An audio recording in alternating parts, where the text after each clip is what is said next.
How long does it take to actually sell a property? What is the current status of the real estate market right now? How many listings are out there versus how many houses are actually selling? All this and much more on this month's Heat Check of the Cleveland Real Estate Investor Podcast. Investing in real estate can be full of pitfalls. Don't end up as another horror story on Mike Reilly's Cleveland Real Estate Investor Podcast. Hi, I'm Mike Ferrante with Century 21 Homestar and the 21 Mike team, serving buyers and sellers all over the state of Ohio. We specialize in helping investors buy and sell real estate, so before you make another move, go to 21mike.com to schedule an appointment. The 21 Mike team, your one-stop shop for buying and selling. Hi, everybody. This is Mike Reilly with my associate in real estate, Mike Ferrante, ready with his numbers for August Heat Check. All right. Well, everyone waits eagerly every month, I know, for these numbers. And I've got a couple little surprising changes. Nothing shifts on a dime here in Northeast Ohio. That's one of the things that investors in particular like about the Midwest in general, and Cleveland, of course. We're kind of like the tortoise and the hare, right, Mike? Slow and steady wins the race. Yeah, and that you can include the Cleveland Browns with that as well. So yeah, but we're not winning any races. Yeah, I was going to say, at least the tortoise wins. The Browns, I don't want to go there. That's a different podcast, right? The Browns are the hare. They're always, everybody's waited with bated breath, and then of course the tortoise, the Pittsburgh Steelers, whatever, they always end up winning. So go ahead, Mike. I digress. All right. Okay, so I ran 4 statistics, the ones that everyone wants to know, and they really tell the story of the market. So we're going to talk median sale price. We're going to talk median days to sell. That's how long it takes to actually sell a property, like get it under contract, not closing. There's that whole closing process, but how long does it take to get the property sold to where it's under contract? And then we'll talk about that inventory issue. So number of active listings, and this is all of Cuyahoga County, which is greater Cleveland essentially. And that's residential. So it's houses, condos, that's basically what we're looking at. And then the number of sales. I think that is really important to know, the number of sales, and that has been a big story. The listings and sales are really what everyone's talking about. So we, last month, rose in number of listings, which is good news. We're over 2,100 now, 2,168 active residential listings, which is up from last month when it was 2,058. But, last year we were talking about this shortage and we're saying, yeah, but inventory should start creeping up. Believe it or not, we're down from last year. We're talking about new construction and the inventory should be rising. We're still down. A year ago, it was over 2,600 listings and we're just over 2,100. So the inventory actually shrunk in the last year. And why do you think that? Yeah, see, that's surprising to me, Mike, because I was fully expecting that we had bottomed out on number of listings. And it just boggles my mind that we're actually still going down. So I think, and we've talked about this, but the raising of interest rates is causing people not to sell. Bingo. We talked about that last month, Heat Check. My son, Brooke. I mean, he is the canary in the coal mine right there. I mean, he said, why I'm locked in with 3%. Why would I want to do 7.5%? So the irony of it is, with the rise in interest rates, its impact on housing is it's driving probably housing costs up, right? Yeah, exactly. So, and housing, real estate is one of the primary factors when you look at inflation. So if the Fed is raising rates to try to slow down the economy and bring down inflation, it's having the opposite effect on real estate because, supply and demand. We're not talking any high level economics here, simple supply and demand. When there's less of something, the price tends to go up. Well, guess what? We have fewer active listings on the market. It's still going to have upward pressure on prices. And it's Right. still a very brisk market. And, I'll cut to the chase on that. It's still a very strong market, but we did actually have a dip in the median sale price last month, which is another thing that surprised me. So it's still up, but the median sale price for last month was 209. And it was actually down from 225 the month before. But if you just go Wow. back to May, but see, these little jumps are not indicative of a big trend. So Right. I'm not sitting here going, oh my God, prices dropped to 209, the market's crashing. You can't look at it because the sample size just isn't big enough. You have a Right. handful, and I also compared it to the average, because we talk about medians and averages, and if you're a statistics nerd like me, you might say, oh, but the average can get pulled upward or downward by a handful of sales that are too high. And that's why a lot of times we like to look at median. But in this case, the median and the average are pretty much following the same pattern. And I look back at previous years, and there is a little bit of up and down. It's kind of like the stock market. You know how they talk about, oh, Right. if you just stayed in the stock market, overall, you'd have gained 8% or 7%, depending on who you ask. But there's always little ups and downs. The beauty of the real estate investment here in Cleveland, whether you're just a homeowner and you're thinking of it as your investment in your own primary residence, or if you're an investor, is that if you go back 5 years, the median sale price was 139.9. So in 5 years, Cuyahoga County has had about a 50% increase. That's 10% per year. Right. And But that's using still, the 209. yeah, but see that, okay. Yeah, but you got to also consider what it was like in 207 before the crash, because I mean, prices were still somewhat depressed 5 years ago, a little bit. Yes, so I would say the bottom of the pricing, the slump that we had was 2012. So if you look at any graphs, that's when it bottomed out and started rising. But that was a very slow, steady rise from 2012 to 2018. We didn't have that huge Right. increase in appreciation Well, until the COVID, inventory. COVID warped that. It accelerated or brought to light people's desire to have their own space during COVID, right? As opposed to renting, living in a smaller place. I mean, that started driving, vacation areas like, Cape Cod, Martha's Vineyard, that they talk about how there was this huge surge over the last couple of years.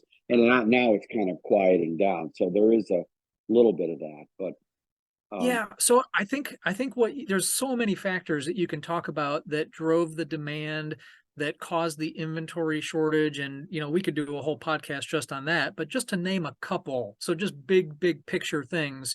You talk about the recession and the foreclosure crisis, all the short sales. You had a bunch of people who were homeowners who lost their homes and became renters. And then during that recession, you had people who had to combine households just because they couldn't afford their own space anymore. They lost their right, jobs, they had terrible credit, so you had a lot of combined households. So the number of people owning homes went down during that time, and you had more renters. You also had an economic crisis. So you've got builders not building. There's no development going on in that time. Remember, builders were going out of business. Unless you were a right, big guy, you probably didn't weather that storm. And the number of new construction starts over those years was almost none compared to past years. So you fast forward to say 2018, and that is when the inventory crisis started happening, because you started having people who were done with their bankruptcies. Their short sales and their foreclosures were starting to, I don't want to say drop off their credit, but they were getting to a point where lenders would lend to them again. So now you have a strong economy, and people are once again saying, you know what, it's time for me to be a homeowner again. And so you have and you this. got low interest rates. Exactly, Mike. 2 and 3 and is maybe up to 4% interest rates. And so the government, the Fed, trying to stimulate that growth, had kept the interest rates low. So you have this perfect storm of buyers entering the market, renters wanting to become buyers, people once again being creditworthy according to the banks, And all of a sudden they're gobbling up this inventory, and there weren't enough homes built over the last several years. And about 2018 is when you started to see the inventory dip, and Right. builders couldn't catch up. Right. So, if you go back another year or two, say 2016, 2017, we were at more like 6,000 listings. To say that again, 6,000 listings 7 years ago, 4,000 listings 5 years ago, and now we're down to 2,000 active listings on the market. There's just not enough homes on the shelf.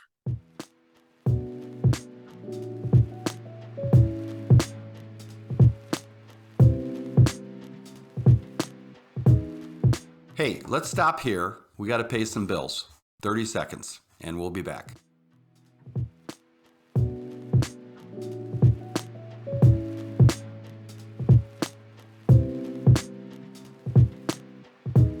If you've been listening to this podcast, then you understand or should understand the pitfalls of investing in Cleveland real estate. Say you're looking for an investment property to rent, and these are the things that could happen and often do. You overpay for a house, and it's in the ghetto. Then you find that it's a money pit with endless surprise repairs. Your hapless property manager, who may be the brother-in-law of the realtor, gets a tenant who after 3 months stops paying the rent. Then the toilet explodes, and you have nobody to repair it because, guess what? The property manager is not answering the phone. Yep, that's the ugly side of the Cleveland real estate market. But we have a solution. Buy one of our properties. It's been inspected. It's been vetted. It's in a rock-solid part of town. It comes with a Gold Star tenant paying top dollar rent, and we manage it. Call us at 216-371-8160 if you're interested.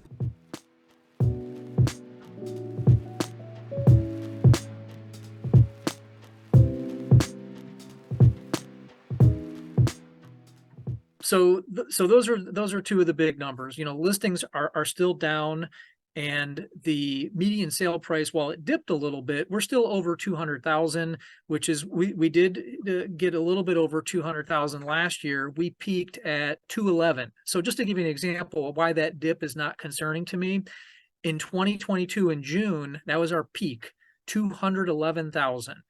And then we dropped to 202,000. And then from there, we had our usual seasonal dip. We got down to a low of 180,000 median sale price. That is a normal kind of cyclical change in the prices in our area. So I think we're just heading into that seasonal slowdown. And when fall and winter hit, you expect those numbers to dip even a little more. But what's amazing to me is the days to sell.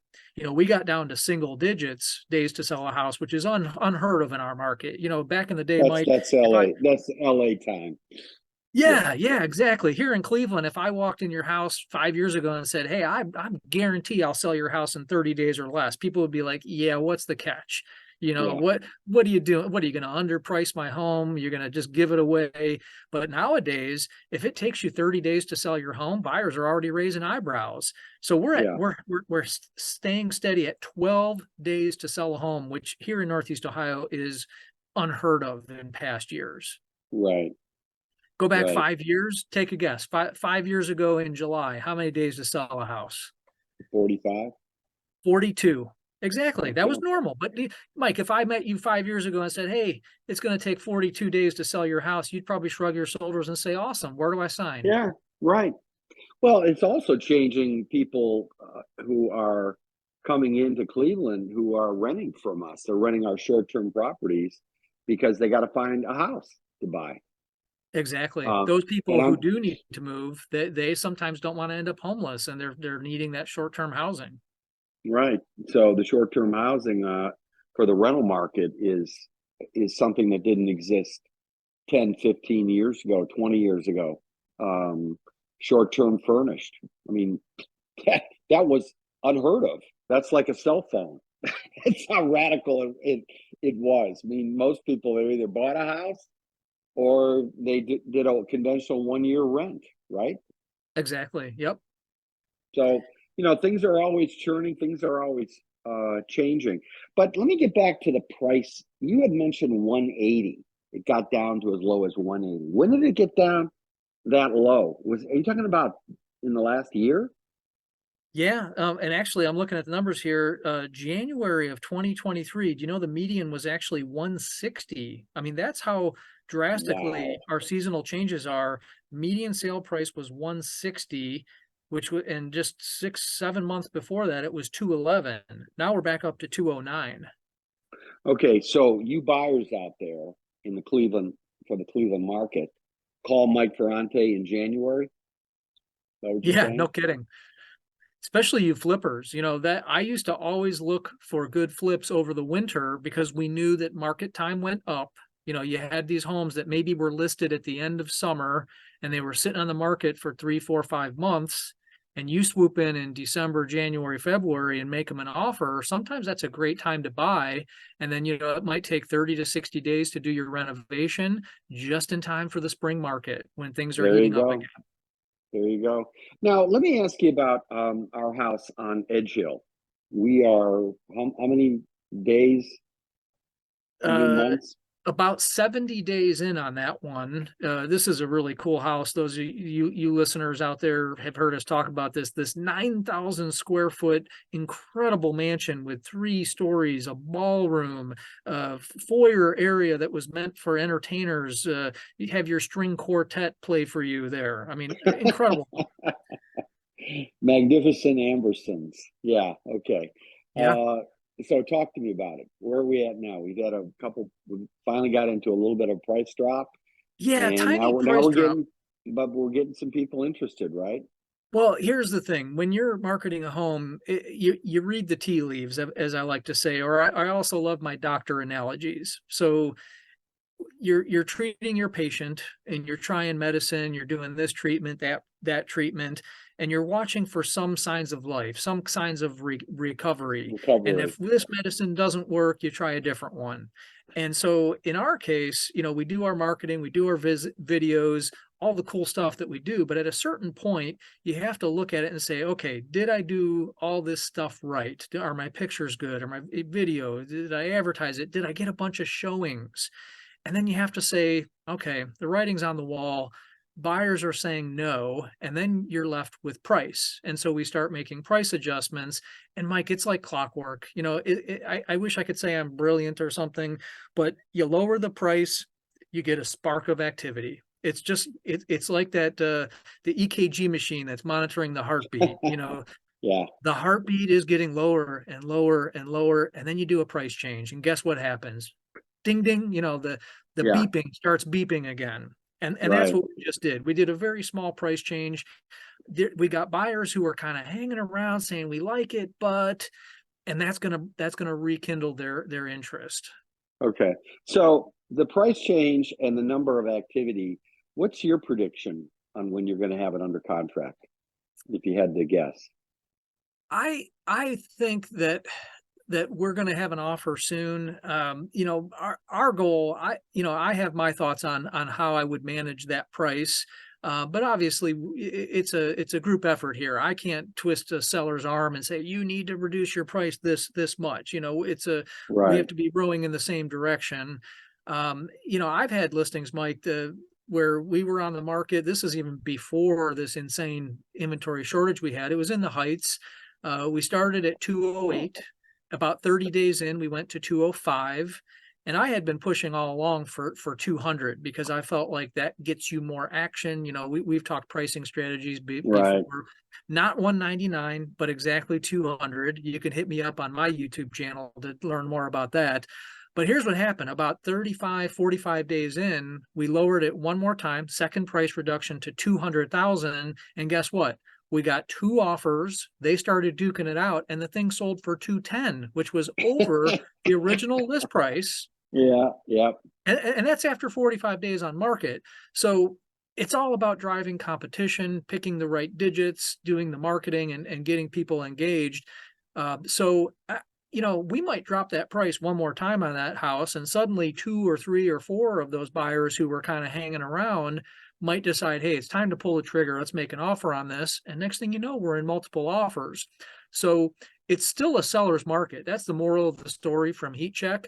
So if you are a buyer and something is sitting on the market for a while and you're interested, don't wait too long.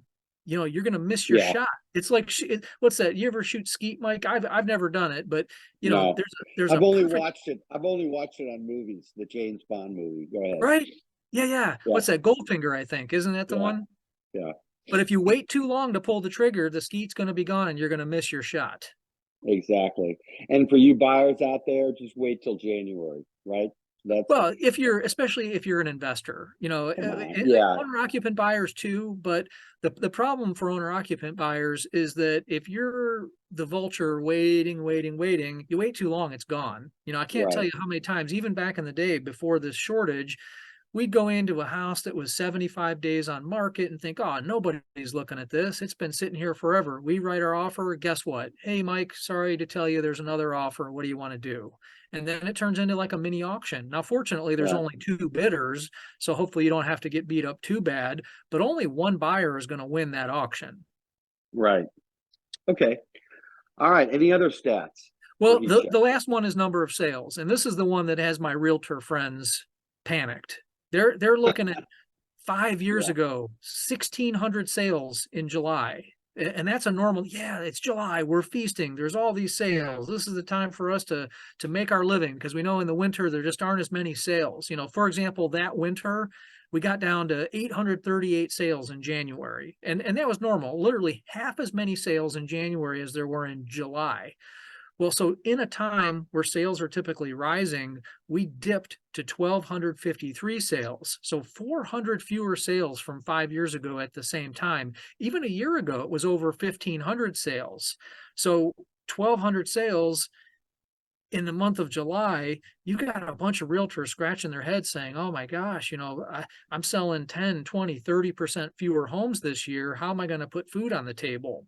So the number Right. of sales is dipping at a time when it's usually rising. Now, Right. why is that? We talked about, there's no inventory and rates Yeah. are high. Right. Right. Okay. All right. Well, heat check for August. What's your anticipation of September? So People I, get back from I think, vacation. What do you think it's going to go? yeah, so I think that we're going to stay over 200,000 for a good part of the year, but like happens every year, we're going to dip back below 200,000 median sale price. You will see market times rising. You'll see the number of sales dip, because it does. There's less activity in the winter, so you're going to see the market slow down. And great time for buyers, comparatively good time to buy. Right. And if you're a seller, you may have waited too long this year to get your home on the market to max out your sale price. Right. That said, it's still a great time to sell. There's still lots of multiple offers. We just had a property where we got 3 offers and the thing went $51,000 over list price. Well, maybe that's what you do. Maybe instead of shooting for the moon the first time, you shoot for, a lower price and start a bidding war, right? Mike, you're preaching to the choir here. The biggest mistake a seller can make is overpricing. Underpricing is not a mistake in this market. Right. Underpricing results in competition and almost like an auction-like atmosphere where you will get full market value. The kiss of death right now in this market is overpricing. Okay. But I do have to shout out to this one house, friend of mine, longtime customer, Betsy's house on Delamere. The realtor had suggested 575 and then trigger a bidding war. And I said, no way. Her house was just unbelievably great. Everything was perfect. Even a putting lawn in the backyard, new kitchen, new garage, just gorgeous. 675. Sold it right away. California. Yep. Guy. And, yeah, Mike, those of our listeners who don't know the Cleveland area and think, oh, Cleveland, that's just a Rust Belt town. We have some incredible old homes that are just, they would fit in anywhere in Beverly Hills. I mean, mansions that have gatehouses and grounds that look like country clubs. You just have to go online and look at some of these homes. Exactly. So, all right, Mike, good heat check. And we got another podcast Rath, R-A-T-H, and people are going to start following that. I know we're going to really make that fun. Put it on your podcast. Start talking it up on Facebook and your other social medias. So, yeah. Hit me up on YouTube. It's Mike Ferrante, Cleveland Realtor, and our podcast is called Free Beer and Real Estate. There you go. We're going to end on that note, Mike. That is just too good. All right. Thanks for your time, Mike. All right. All right. Take care. Bye. Thank you for listening to the Cleveland Real Estate Investor Podcast with Mike Reilly. Please add our show or follow us on Spotify, Overcast, Apple Podcast, or Spotify. Leave a like or comment on the video. All engagement is appreciated. Subscribe to us on YouTube as well for video content coming soon. For any Cleveland listeners or Cleveland Browns fans, you can check out our other podcast, Cleveland Browns Anonymous, for our weekly group therapy session. This is also on all the same platforms as the Cleveland Real Estate Investor.